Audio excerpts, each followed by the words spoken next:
right, good evening, everyone. Welcome to our, I'm not sure what number episode of MeZooMin this is, but it is a very special MeZooMin this evening because we say it's MeZooMin, me zoom in, but MeZooMin is also when three people eat together and bench. So you need three. Say the grace after meals. So we're three rabbis, and we say three rabbis, three opinions, or more opinions on lots of everything.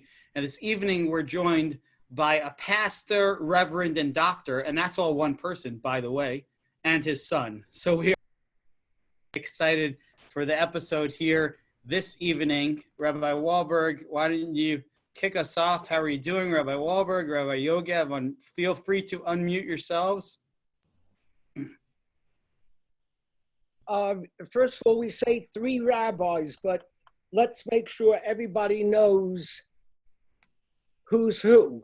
So let's put on our masks. You have your mask, Rabbi Posner? I will in 10 seconds. Okay. I'll be right back. This is like Howie Mandel. I wanted to do it like he did it with the glove. I'll be right back. Let's start with me. I'll be back in a moment.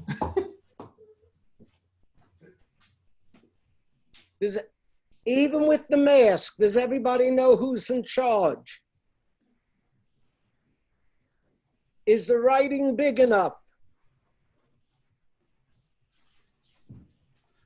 Okay, I'm back. Let's see what you, Rabbi Chai. Yep, okay. Rabbi Eli, I think, went for his bar mitzvah lesson. It's hot in these masks. It really is. When Rabbi Eli comes back and we see... We're going to have to keep the high holiday services under 5 minutes. Under? 5 minutes, tops. When when Rabbi Yogev comes back and you'll see the size of the writing on his, then you'll all have to guess who purchased these for us. While we wait for him to get his mask. Okay. Oh, he's back. Okay. Here we go. Oh. Hello, everyone. Nice. These are pretty comfy. I love it when Rabbi Wahlberg gets us stuff. He does it every once in a while. Yeah, it's my pleasure. My pleasure. Thank you. I love you guys. I really do. I have to tell you that Rabbi Yogev and I are in a very good mood. We really are. Because we just had an incredible experience of coming back to davening in our parking lot. I mean, obviously we would have liked to come back to our prayers inside the shul, but the experience of going back, I said then, and I'll need to think about this and say it more some other time, but honestly could say it was one of the most spiritually uplifting religious experiences I have ever had. To be able to go back and say certain prayers that sanctify God's name that we haven't been able to say for a few months really prepared me for this show, because I know, I am sure others too have been feeling kind of down and despaired and like we're going in the wrong direction. And this felt to me like a reminder that those things can change and we could start heading in the right direction.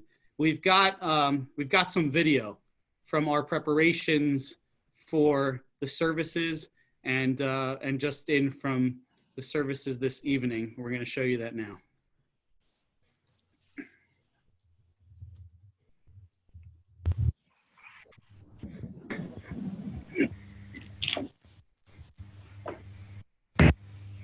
Wait. Not everybody's here yet. Hold on! Wait for us! Ready to start davening! Let's get going. Let's go!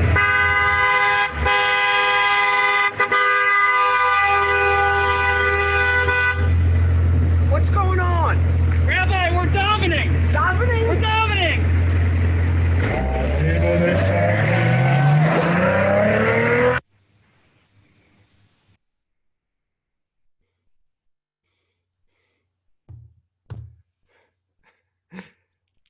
That looks about right. Those were our preparations. And we're going to show you just a moment, just a quick little clip from.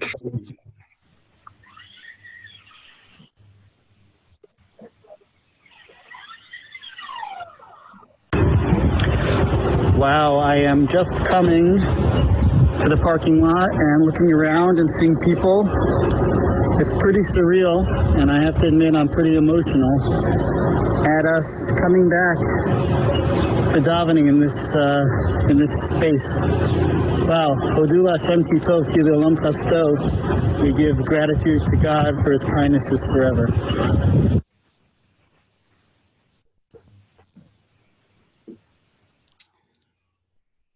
So we're feeling uplifted. Rabbi, if you want to add anything? Just the energy was incredibly powerful, and I think everyone felt there were certain prayers that you couldn't say for so long. And Rabbi Posner highlighted that in his talk there, where he said, there's a verse where Am Yisrael says, why should we be withheld from doing the mitzvot? And there was a certain feeling like that we've been withheld from doing something so close to our hearts, and we're able to do it. And the energy was really high, and we could even hear the birds praying. It seemed like they were praying behind us. Or maybe I was just hearing that, but it was really beautiful, really beautiful. I heard the birds too. And, in that moment, things felt very, very special. Rabbi? I hear it was really nice. Unfortunately, we've made the cutoff point that people over a certain age, we've asked them not to come, and somehow the cutoff point was 74. I don't know. And Glenna, why are you laughing like that? And a certain amount of months, right? Yeah, it's so, but you know what? We're thrilled to be back having services, but we're still not there. We still don't know how to put together a Shabbos service. And remember, we are very religious at Beth Tefillah, and the very religious know that the importance of taking care of yourself and protecting your health takes precedence over everything. And we're not going to do anything unless we feel that everyone's going to be safe. We are dealing with all sorts of questions of how we're going to conduct the high holiday services. The only thing I can tell you for a fact right now is that they're going to be safe. Time will tell how that comes about. For that, we can wait, but for our guests this evening, there's no better time than right now. So I want to welcome our guests. One is not a guest. Reverend Terris King is one of my dearest and closest friends. I would say in this week, between emails and phone calls, we've been in touch 15, 20 times. And no, not Is that why your phone kept being busy? No. The important thing is it's not just on black-white relations. It's on human relations.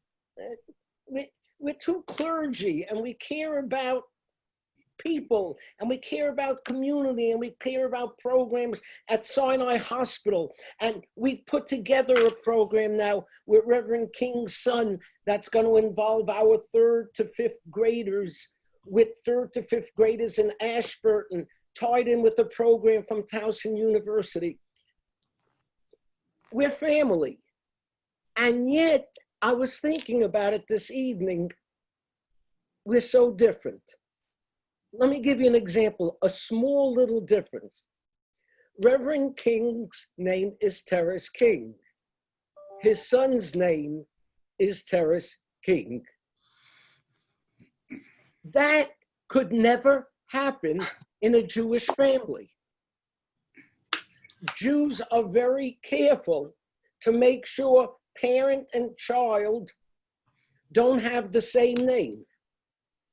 We do it because we're concerned someone will come in from the street and say, hey, Terris, and he'll be asking for Terris's son, but how does that look when Reverend Terris is standing there? There's obviously a different perspective. We consider it disrespectful to give a father and son the same name. In a broader community, it's respectful to have the same name and to be the second and to be junior.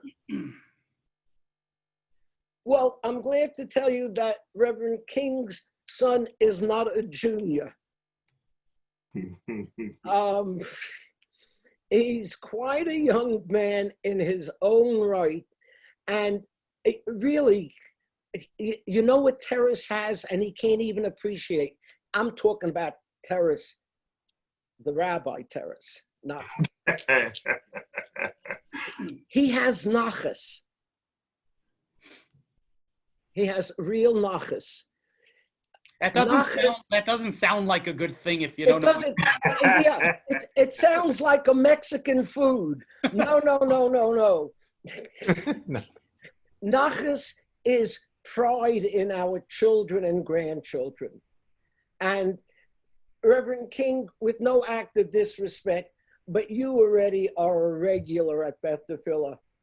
The young Terris King, who are you? Where you been and what are you up to? So first of all, Rabbi Wahlberg, thank you for having us. Absolutely. My dad definitely, he shares your sentiment. Being in Shanghai, China, whenever I talk to my dad, he's always talking about your friendship. So it means a lot to him. He's not just faking it when you two are on the phone. He really cares about you. I'm the newly hired tech coordinator at Park School of Baltimore. I taught pre-K there 5 years ago before leaving to teach kindergarten in Shanghai, China. So I spent the last 4.5 years in Shanghai. I've been dedicated to educating young children for my whole career. And it's my life's work. It's my life's passion. And I'm also just a preacher's kid from Randallstown, Maryland. And I'm back home, forced to be back home in a lot of ways because of the coronavirus. But when God forces you into situations, he also brings a lot of light. And you shined a lot of light on some of the things we're trying to do at the church. My father has really supported some of the visions that I was having in Shanghai before even thinking about coming back here to the States. I was really working on some programs there. So I'm just so thankful to be here. And I'm very honored to be on the line with all of your members. You grew up in Randallstown? I did. What was it like? For us, we're in the middle of nowhere. I think I have a father who's from West Baltimore, and he worked very hard to make sure my sister and I were kind of away from everything. So we live in the middle of kind of nowhere, and I grew up next to my grandparents. And so I lived a very sheltered lifestyle, which is one of the reasons why I'm still here, and because the reason I've had a lot of the experiences that I've had throughout my my development. There's no such thing as typical, but your upbringing was not typical for the broader Afro-American community. Is that correct? For sure. And with that comes a lot of responsibility and an obligation to serve. And so I grew up around people who served. You know, my father served, my mother served, my grandparents, my uncles and aunts, my sister's serving now, and I was kind of the black sheep in Shanghai who didn't plan on serving. And again. One second. There's nothing wrong in referring to someone as the black sheep. Not at all. And it could also be a white sheep as well. But I think most sheep are white. Yeah. So it's easy to buy. We got to be very careful these days. You gotta be. You have to be. If anyone had 5 minutes in the pool of how long it would take Rabbi Wahlberg to make it inappropriate, I knew it would be no time. I know this guy. we had a pool going. Reverend King, what's life like for a minister in the black neighborhoods at this particular time in life? I really think that, and I echo my sons. I want to say thanks to you and the leadership at Beth Tefillah and the members.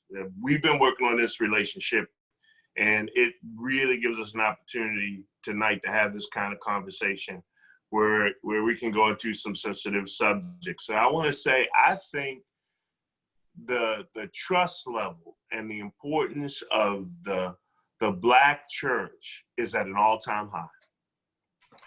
I think that fear and anger has raged understandably at an extreme high between the pandemic and the murder of George Floyd, that those two things have come together to give the church even more importance.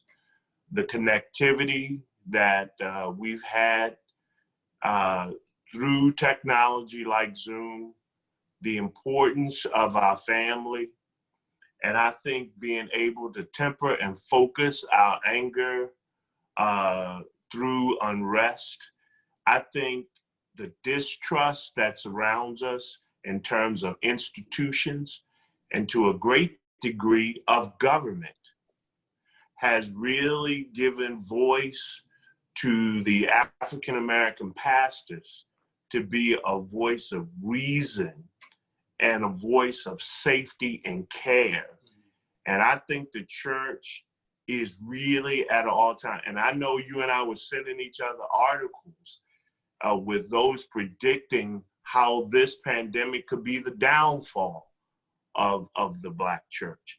But from my experience, it has been the exact opposite. We are doing better now than we have in our 40-year history in many respects. And it's because people are clinging closer together to their spiritual beliefs than I've ever seen before. Do you think a change is really happening across the country? I'm somewhat of a pessimist because I've seen so many of these murders that I've become almost numb. But the difference that I see now is that people that look like you are raising their voice. And that's the difference. Hey, Terris, it's interesting. I saved the Sun paper from one day this past week, where it had a picture of the protests in Towson, and it was all white people. Oh, no, it wasn't. You know why? Because I was there. And I was going to tell all of my friends that I risked life or limb for them, and I went on the front lines to demonstrate, and I was on Pennsylvania Avenue. But I wasn't going to mention that the Pennsylvania Avenue was in downtown Towson.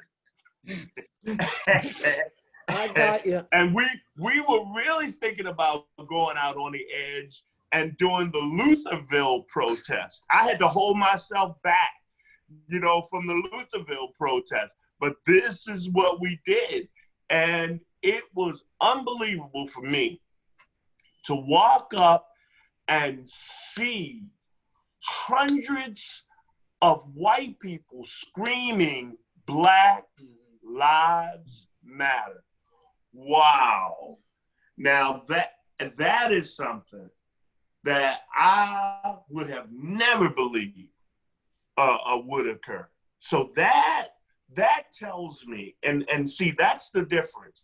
When people start going from that place of saying, well, I'm not a racist, to going to that place where they're really anti-racism, and they begin to do things, raising their voices, considering policy change, pushing the agenda, and it's not us, and it's we.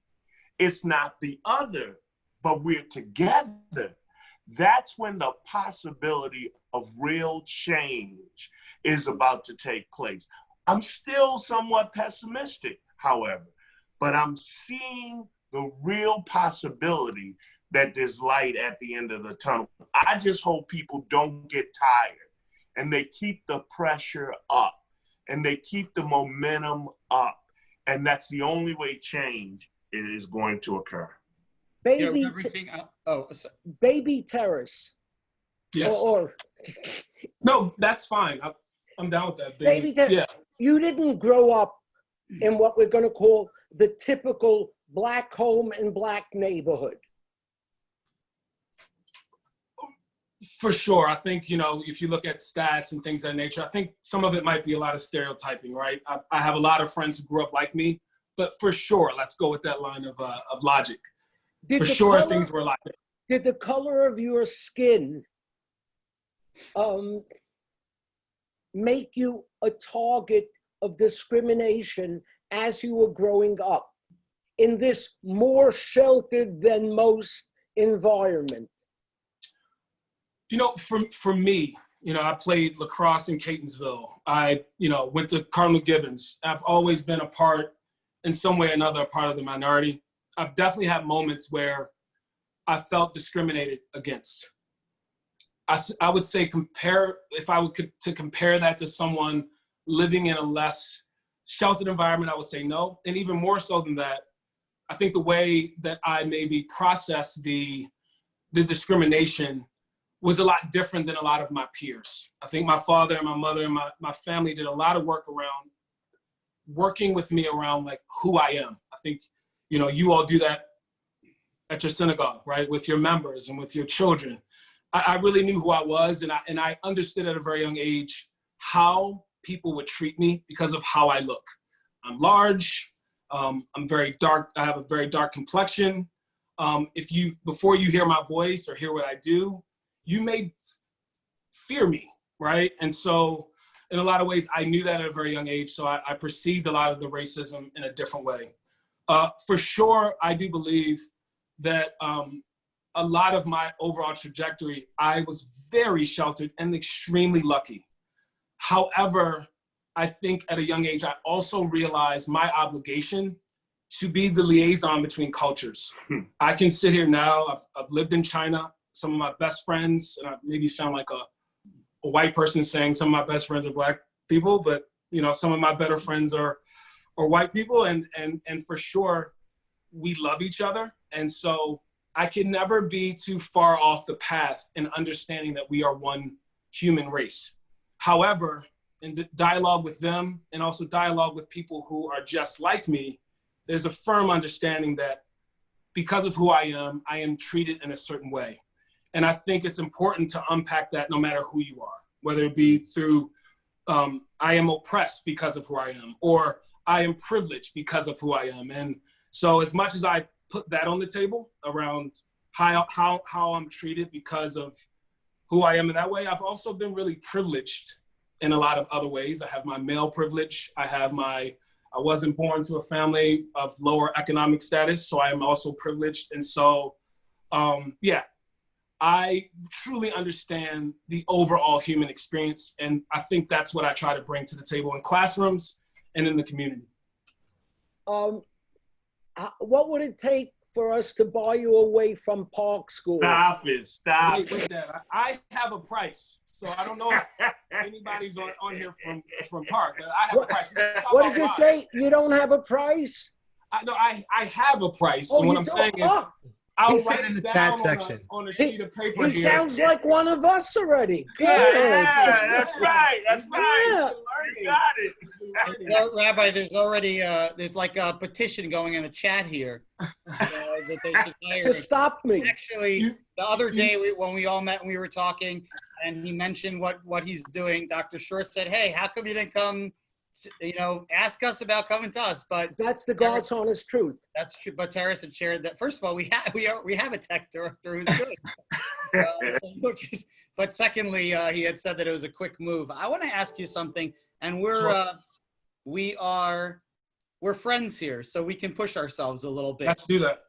We don't want to just stay. I love, Reverend King, that you said I'm a pessimist. I love that. I'll tell you why I love that, because you hear enough of this, like, oh, everything's going to change now because people went out and protested. No, but if we're not real, then, so I love that. So, Reverend King, you mentioned hearing white folks standing there and chanting, Black Lives Matter. And I want to ask you a question. I'm putting you on the spot here, but I think you can handle it. I notice certainly some discomfort for some. For now, I'm going to say some Jews. I'm not talking about white necessarily. For some Jews, I know there's some discomfort sometimes around Black Lives Matter, and they'll say things along the lines of, well, don't all lives matter? What about Jewish lives? And also, they'll be concerned about the fact that there are some connections over the years that have been made between Black Lives Matter and some anti-Israel, anti-Semitism. So I'm curious to hear what you would say, in response to that. As someone who says, I want to go, I support you fully, but, I don't want to also give support to anti-Semitism or to anti-Israel or whatever. Yeah.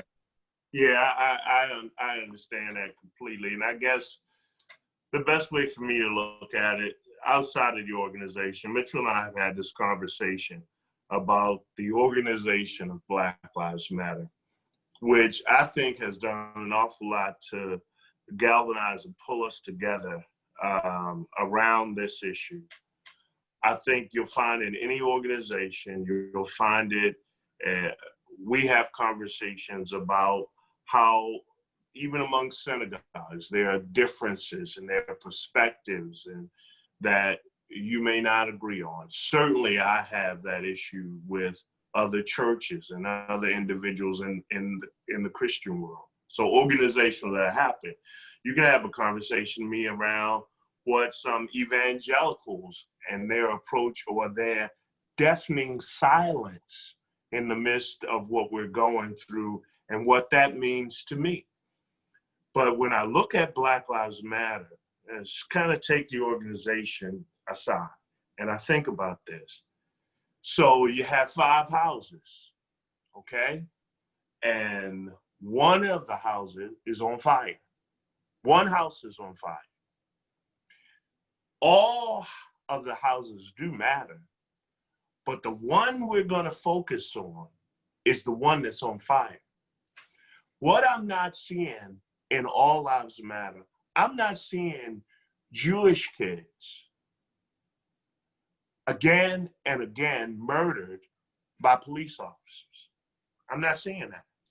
I'm not seeing Jewish kids being murdered to such a degree that we are actually so desensitized that we can eat a meal while watching that murder. Yeah. We are so desensitized that the question is about, are they human? We can play this on a loop.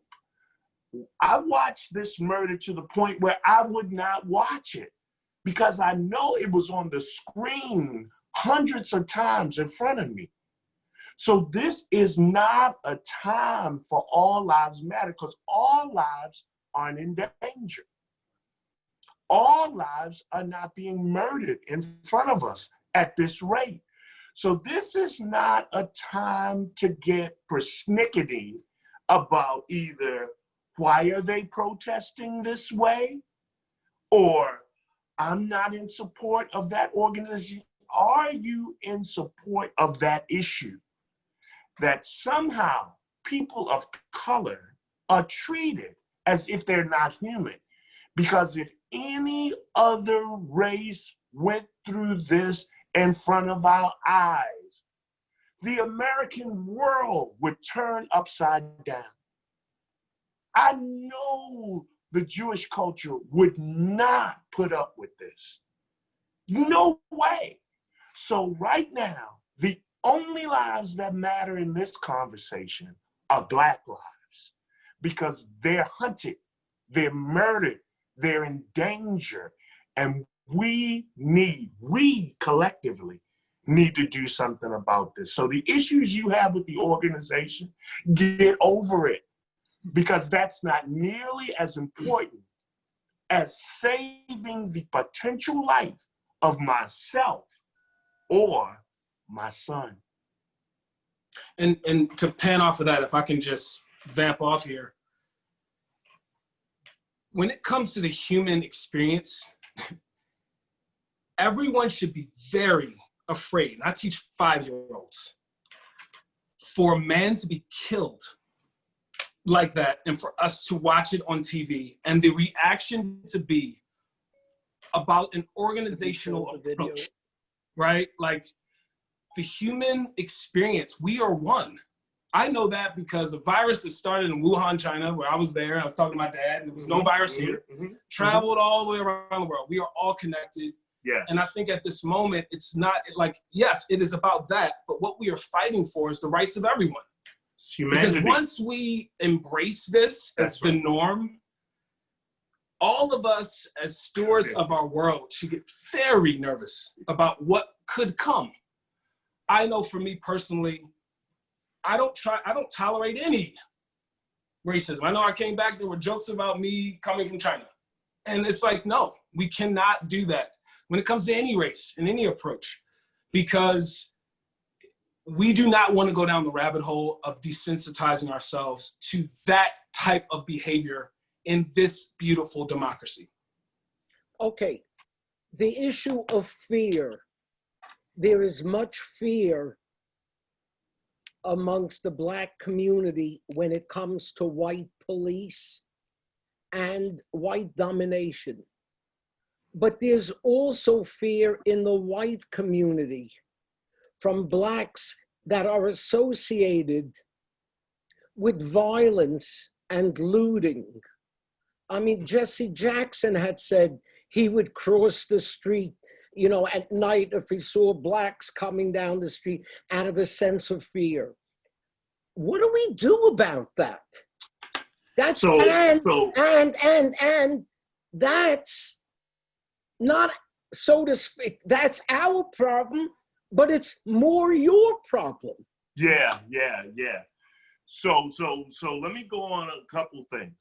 One, I think you and I did something about that. What did we do? We brought people together in a way.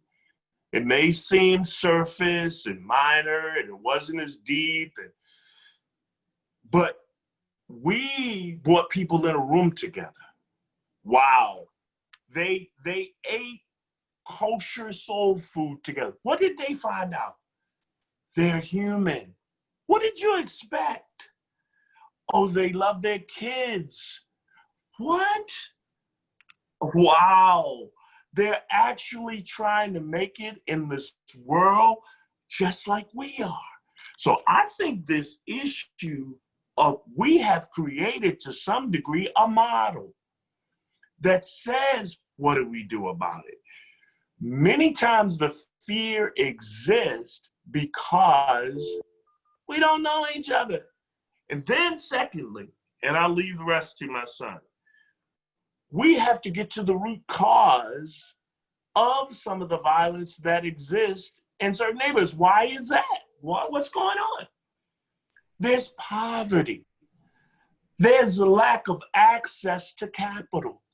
There are issues, countless issues that we can talk about that are causes, this is not excuses, of why communities tend to be more violent. Why has Baltimore had year after year of consecutive 300 murders, deaths, killings, and we've tolerated this together? And yes, it is my problem, but I'm not sure it's to the greater degree. I think we solve these problems together. And I think, in fact, your voice is in many instances as, if not more meaningful to the change we need to make as mine. It's the deafening silence of others who aren't Black that has been the reason society has been willing to tolerate what we've seen for so long. Yeah, and I think, you know, thinking of fear, and we talk a lot, my father and I, around our fears. And for me, I'm a millennial, right? And so what I'll say to that is, I think a lot of millennials, African-American millennials that I know from Morehouse or my frat brothers, like, my fear, because I love the other, isn't necessarily the officers or the racists. It's what will happen if people who look like me actually get angry and actually. Yeah, that's a fear. That's a fear of mine because fear. I do love the other. And I think some people understand that once that happens, all of our lives, right now, only city lives are impacted by protests in cities around this country. What will happen if people actually act on the rage that they have and the natural human instinct to protect the people that mean the most to them is, I think, the silence that is rooted in either racism or fear in itself, which is the basis of racism, will lead our democracy to a place where no one's safe. That's right. And That's right. that is my fear because I love the other. But when it comes to violence, I've been blessed to travel to every continent other than Antarctica on the planet Earth. And whenever I go there, you usually have a few different experiences. Either you go to a really nice resort in a space in Thailand or in Seoul, Korea, or in Egypt, or you can really see how the people function. And every place I go, I always try to find the most violent neighborhood. And what I will tell you is, Baltimore has nothing on communities around our world when it comes to certain layers of violence. I think we have to understand as human beings that violence is a part of, again, the human experience and how we deal with them. And we know that love conquers that. And we know that coming together and collaborating and working together will conquer that. Unfortunately, we're in our silos with our fear. Yes. So our fear is in this box and we're like, okay, I am white, so I'm in this fear box and I have to fear you. And the other person's in their little space and they're fearing you. And if we don't come together, as Dad says, we will not be able to conquer this. And I think we see around the world, different countries, communities, and spaces where violence takes over those communities because people aren't willing to work together. You know, Terris, a lot of what you said, it's really reflected in that famous poem, and Dr. Sher, who's watching, sent this to me on the phone. The poem, First They Came for the Jews. First they came for the Jews, and I did not speak out because I was not a Jew. Then they came for the communists, and I did not speak out because I was not a communist. Then they came for the trade unionists, and I did not speak out because I was not a trade unionist. Then they came for me, and there was no one left to speak out for me. I love that. And it really speaks to what you mentioned. You know, a lot of people are writing in and asking, and this goes to both of you, because we skipped over something which was pretty interesting. Terris said, and when I say I refer to Reverend King. Reverend Walker can call him whatever he wants to call him. To me, he's Reverend King. Terris is more my contemporary. Yeah. So he said what he does, and he mentioned tech. And, you know, for the purposes of our conversation here, that's not that interesting. Meaning, like, whatever, you know, okay, oh, you're not like leading a group protest, you know, like what? But actually, it's key. And that's something that I wanted us to speak about a little bit, because people are asking, and I don't want us to leave here without getting to it. People are asking, what can we do besides go protest? What can we do? How can we really help? How can we really get to some change? So maybe if both of you would speak a little bit. I'll just add one thing also. On an institutional level is one thing, but also on an individual level, what can we do? Zooming in right now from our living rooms, how can we be allies to the cause? So I think the first part of that question, you want to take this first? Yeah, I think there's a couple things. And then I want my son to have a chance to talk about Temple X and what we are doing together. I think on our cameras, a couple of what you can do. I want to give you a couple. Start by learning. And I want to give you some examples. Read The New Jim Crow by Michelle Alexander. Look into this issue of Undoing Racism by the People Institute. Take a look at Race Matters by Cornel West. If you don't want to read, I tell you what, take a look at a movie. You can watch a movie that actually depicts some of the things that have occurred, like Rosewood. Understand what that's about. Take a look at literature, like, or articles even, like 1619. Start with an experience that says, you know, when I met you, one of the things you started doing was giving me Yiddish words. You started pulling me into your culture. I rode home after the second time being at Bethel Phillip, doing the. I was like, well, what am I doing? You know, That was from the gefilte. That was from the gefilte dish. You see what I'm saying?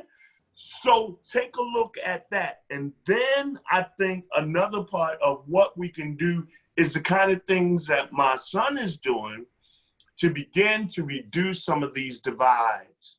Health disparity divide, economic divide, educational and digital divide. So as we work together to attack some of these major things, even working together to go at community policing, I think together, and that's how this has gotta happen, we can start making some real, tangible difference that can be a model. There is not a more differently aligned on a surface level model that you can see as an African-American Baptist preacher aligns himself with an Orthodox Jewish rabbi in his congregation. Come on, man. That not only sells, that's unbelievable. It's like, how do you do this? Because at the bottom line, this guy and I have more in common than we do different on the surface. And that is key to this thing. We're human beings. That's the bottom line. And I think the things that my son is working on with the principal there, I think this is real exciting stuff we're on to. Yes, and I would also say I'm kind of living in a twilight zone right now. Before I left to go to Shanghai years ago, my dad and I sat in here after a lacrosse game I was coaching at Park School of Baltimore. I remember like it was yesterday, and the city was on fire. And I drove here afterwards, and I looked at my dad, and I was like, we have to drive down into the city.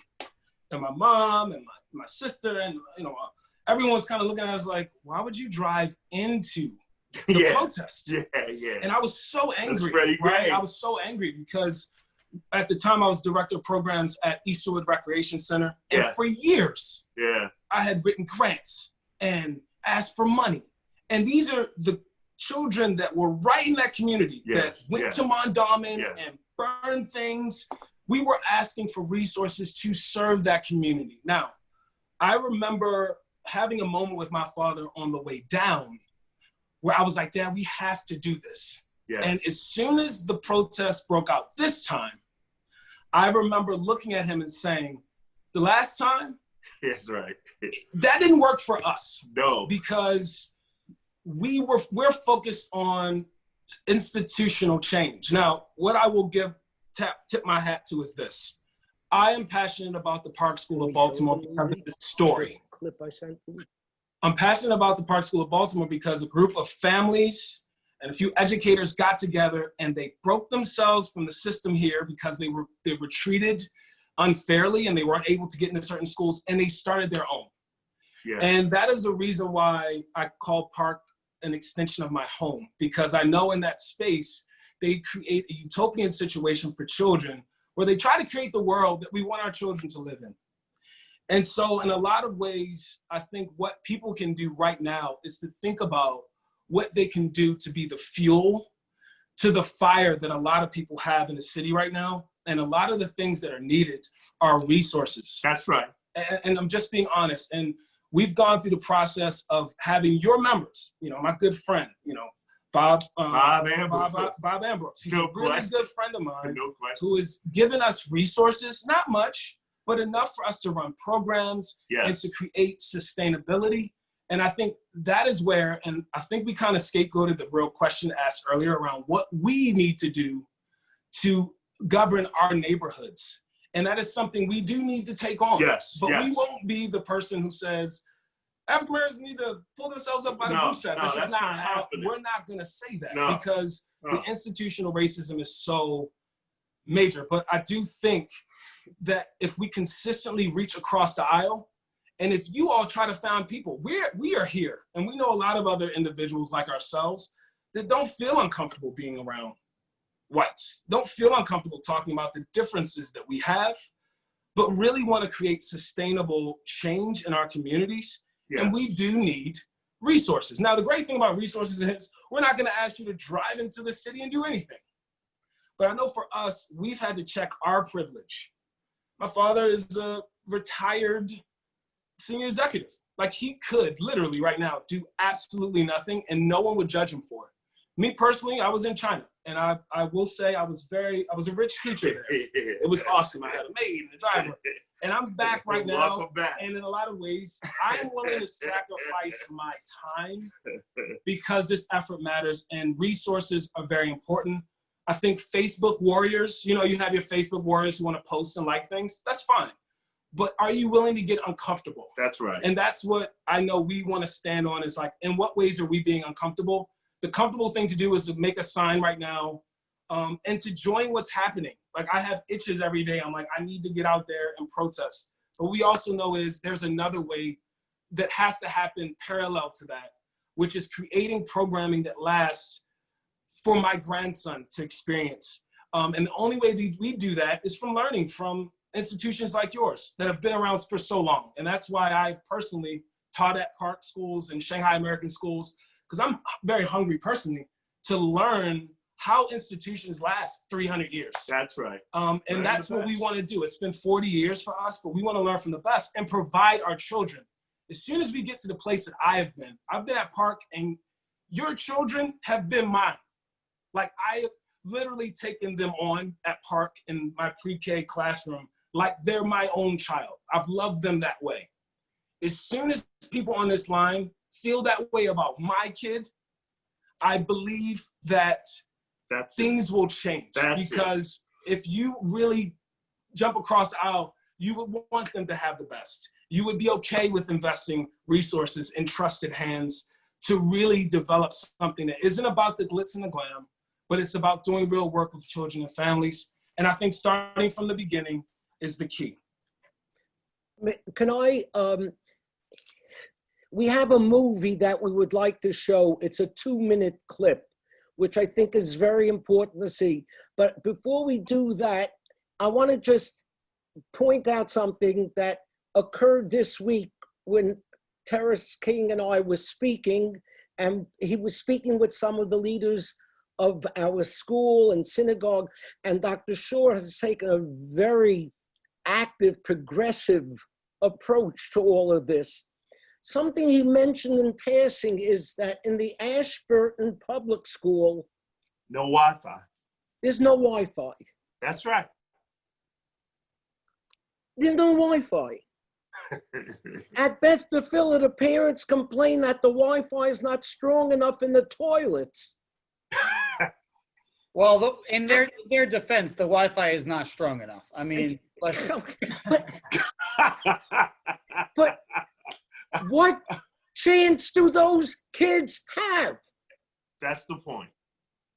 That's the point. In their public school, there is no Wi-Fi in the United States of America. So that's right. Who is affected? Do we have the movie, that little film clip? Can somebody put it on? I think we're having trouble accessing that. All right, we'll see if we can pick it up. Okay. Oh, here we go. I'm asking you. When did my baby become a threat to you? Petals on the... When I cried, when I started to crawl, when I started to speak, when I started to run, when I started to dream, when I laughed for joy, when I played with my toy gun, when I learned to read, when my jeans were too baggy, when I wore a hoodie, when I drove a car, when I left the library late from studying, when I protect my family, when you need jail cells filled, when I'm less than perfect, when I went for a run, when I went to the store, when I fought for your country. When I held my arms and my hands high. When I finally earned my degree. When I loved with my heart and soul. When I sat enjoying my coffee. When I go for a job interview. When the dictation of my speech was not like yours. When white women become uncomfortable. When I protested the injustice of the cage you built. When I wear a mask to protect you and myself. When I raise my voice. When I move too fast. When I grieve. When did my baby When I was born. When did my baby become a threat to you?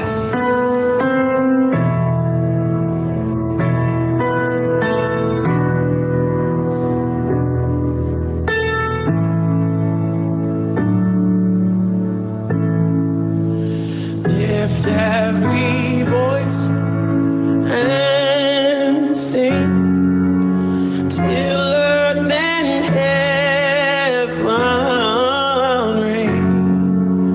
Ring with the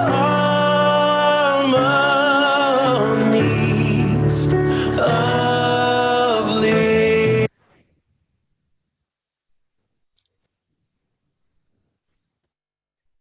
Let me just conclude that by pointing out we've been discussing what we can do. And what we can do is for the people you just saw in that film clip. Some of us are in a position to give our resources. Some might want to join a protest. Some of us are in positions like I am, where I can work with Reverend King to try and improve health care in his community by trying to get Sinai Hospital more involved and more connected. But there's one thing all of us can do: change ourselves. I didn't always feel the way I do now.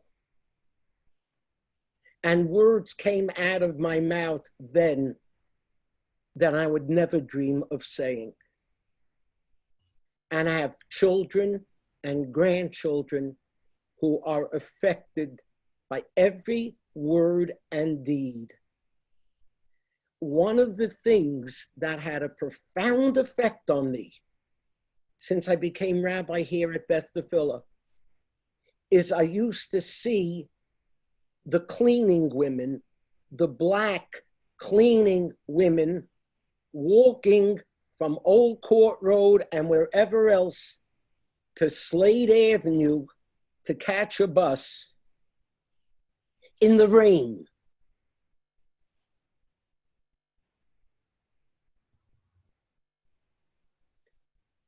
So it begins with each and every one of us.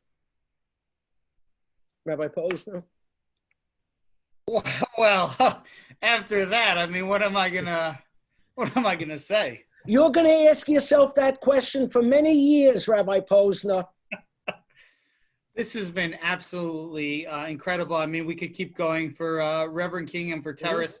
Usually we say that this is a half hour to 8:30, but we know we don't really mean till 8:30. It usually goes till about 8:40. If we go till about 8:42, then our people running stuff behind the scenes usually starts texting us nonstop. Okay, cut it off, cut it off, cut it off. Well, we're almost at an hour and no one's asking us to stop. We want to thank you so much for coming on and for sharing your perspective. And this is certainly only just the tip of the iceberg in terms of this conversation, but it certainly begins by us really having a serious and an honest conversation. And we want to thank you for coming on to MeZOOMin this evening and for joining us and for sharing. And we want to invite you to stay on with us. In a couple of moments, we will. In a couple of moments, we are going to share some final words from the rabbis. I have one guest who wants to say something for a moment, and then after we close it up, we will we will stop this broadcasting on Facebook Live, and we'll go into our after party. And you can imagine how exciting it is in the after party here on Zoom. So you're welcome to join us. It's a little bit less formal, and we get a chance to really dig down on some of the issues. First, a word from our Director of Education, who is doing some real work on all of this. Dr. Shore, just hit unmute on your computer. I unmuted you. 1 second. If she's muted, keep her that way. It's, as we all know, it's Rabbi's great dream of his life to mute me, but it doesn't always work. I just really wanted to say to Terris and to Reverend King that we're really looking forward to working with you. I'm going to tell you right now, Beth Tefillah School doesn't do enough. We think we do when we have a speaker here and there, when we have, whether it's African American speakers or woke speakers, and we think that we do our job by putting those people in front of our kids, and we think that now they got it. We're fooling ourselves if we don't do something more significant and more substantial. And I'm going to tell you that when Terris, the little one, reached out to us, there's no question that I can identify without even thinking parents and teachers and children who will be part of a very real effort, not a window dressing effort, but a real effort of children learning to know that the other is not the other, that under the skin, and yes, we have different color skins, under the skin, we are brothers and sisters. I hate that Terris is talking so glowingly about Park. I do have to admit. I mean, this is not exactly a place that I mean, this is our competition, you understand? And when we play them in basketball, you know that I give our kids extra money if they beat Park. You do understand that. Yeah, Dr. Shore, black and white coming together is one thing, but Beth Tefillah and Park, this is where it's not Messianic times yet. Don't get me started. But the fact is that when we are, it's interesting to me because some of our kids are from Park and go to Park when they leave us. But in terms of the project that we've got planned, Dr. King, I can only tell you that I am promising you, and that's a very strong word for me. I take those words very seriously. I am promising you that we will try very hard to be true and genuine and honest partners with you in making just a little bit of difference. Thank you. Thank you so much. Thank you, everyone, for joining us. And for those who are on Zoom, you are most welcome to stay on for our after party where we'll get to chat a little bit more.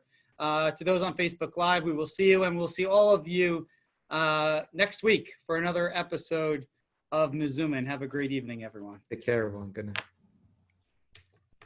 All right, we are, Reverend King, you have to unmute yourself. I unmuted you. Oh, the recording has stopped, and we are now in the after party. Now we can say how we really feel.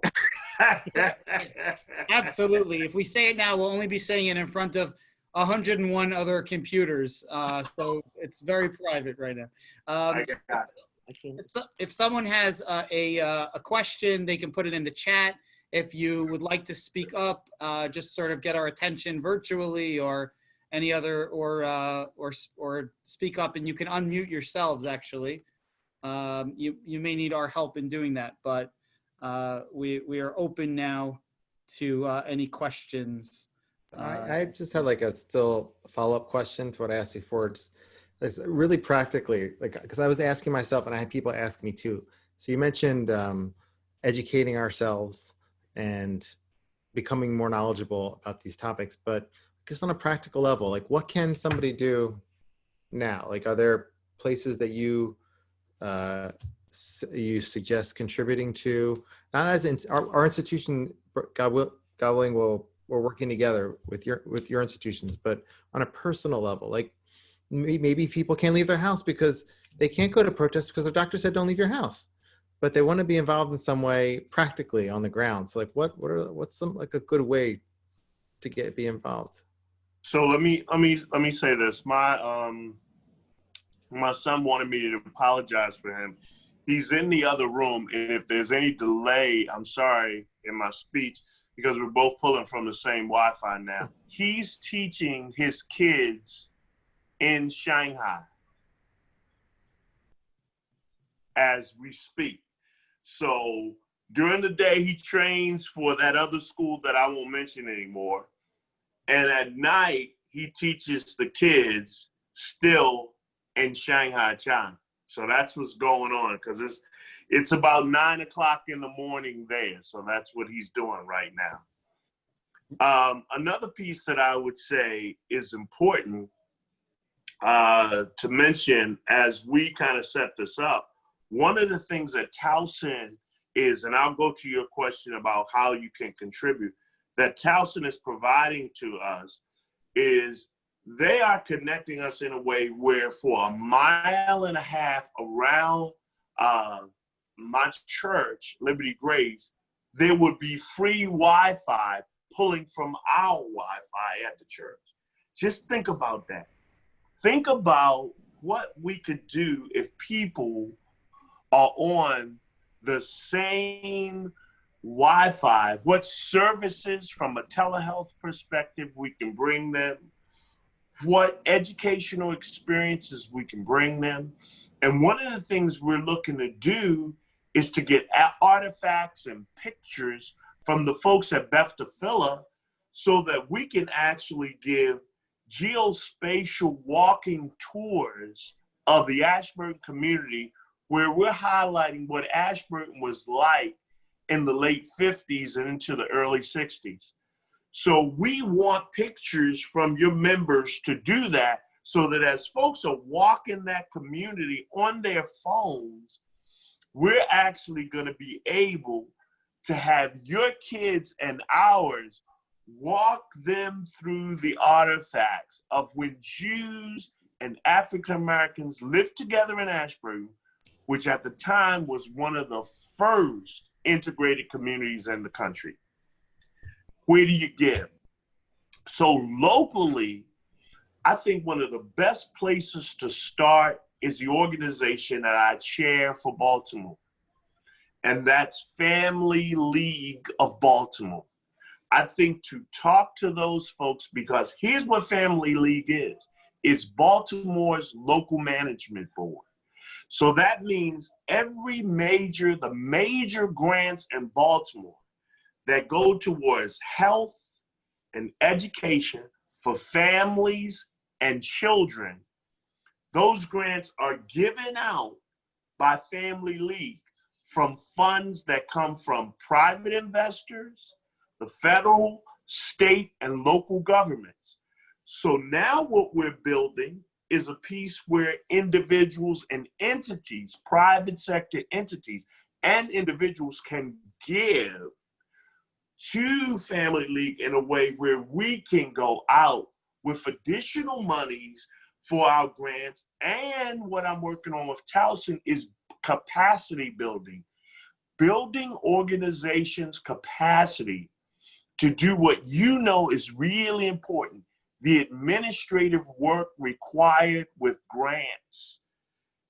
They know their programs, but they don't have the administrative chops to report to their grant funders and do the kind of work that is required for the grants that they receive. So that is an entity. If you want to hit Baltimore, Family League is the local management board. That is the way you go to the heart of Baltimore City. And I chair the board, and Damon Millard is the CEO. I posted the link for everyone in the chat, so thank you. Thank you. When you were speaking, just to like drive the point home for people, we speak about not having Wi-Fi, not having the tech. And this came up in our meeting earlier this week when we were talking about some of these programs. School stopped at Beth Tefillah in person, but it continued online. I mean, almost without missing a beat. The kids continued to learn. The school set up a system where they could come pick up iPads. I have, four kids actually, really, even in nursery, on iPads, learning from school. And Reverend King was like, school stopped. That was it. And that's a big difference. Really, really. That's a big difference. And only 40% of those kids got any pads at all.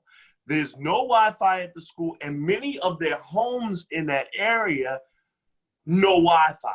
So for many of them, that was the end when they walked out the door. And pre-pandemic, when we started talking about any operation or program that would include technology and augmented reality or virtual reality, the principal and vice principal at that school, they were so elated because technology is something they do not have, period. We had some questions. Is Rabbi Walbrook speaking? Rabbi, you're muted. Just unmute on your screen. Those kids who were not in school, where were they? They were out on the street. Hello? Thank you, sir. Hello, everybody. Glenna Ross, can I ask you a question? Yes, Glenna. You knew Reverend King before he was Reverend King. Can you tell us a little something about him? You have any dirt on him? He was, hi, Reverend King. He was an impeccable dresser, beautiful suit, tie, rabbi, with due respect. He would really make you look, well, maybe I won't say it. He really wonderful. He was an excellent administrator. We all looked to him to be able to solve our problems. He was the go for person to be able to get work done, and was just highly. What was your position, Reverend King? Well, I retired as the deputy CIO, so the second person in charge of IT. Prior to that, I was the director of minority health. Then prior to that, while I was there, I was the deputy director of clinical quality. Where is there? I was at Medicare and Medicaid services. And I retired as a senior executive a few months after Freddie Gray. And Freddie Gray really changed my heart because we as a church and myself as an individual was not involved in these community activities. And that changed my heart. And I started moving in a different direction, as my son said. And then I met this Mitchell guy, and the rest is history. What kind of car do you drive, Reverend King? Rabbi, that's one of the things we have in common. Perhaps I drive a 911 Porsche. Perhaps while we're talking about the need for funds for, we'll get into what kinds of cars were. Yeah, talk about that Maserati that zipped off that lot. Got it. Anybody have any questions? All right, everybody. This is not the first time we've had Reverend King, and I don't have to tell you, this certainly is not the last. But it's nice to have the new addition of his son. And what does your daughter do, Reverend King? So my daughter is the primary preacher at my church, and she also works. Yes, and she preaches much better than her father. She also works for the state of Maryland in the healthcare area, and so she's absolutely great there, and she is the primary preacher. One of the primary two ladies really back me up, she and the Minister Gail Covington, but she's the primary, and we're pushing her, and her attraction to this millennial generation is unbelievable, and I'm learning so much from her. Yes, a woman. A woman. Wow. we've never seen one of those. Rabbi Wobbles, he seems to be getting more from his kids towards than his. I am from mine. Yeah, no. I understand that. Reverend King has met my kids. Reverend King was in his family, our family were together in our sukkah, and we had a wonderful, wonderful time. And we're going to have a lot more wonderful times. We is not me and him, his family, and my family. It's all of us. Rabbi, if it's okay, I just want to close by reading a comment that just came in here from Mitchell Carden, one of our graduates of our school. He said, "I thought the Kings were the most articulate speakers I have heard. They explained a complicated subject in an amazing manner." And that's a BT educated kid, so you know that he's a smart kid. So thank you very much for joining us and for being here. Thank you, and good evening, everybody. Thank you. Take care. Hey, everyone. Thank you, Reverend King. It was an honor. God bless you. I appreciate it. I really do. Thank you, guys. Yeah, we love you. We love you.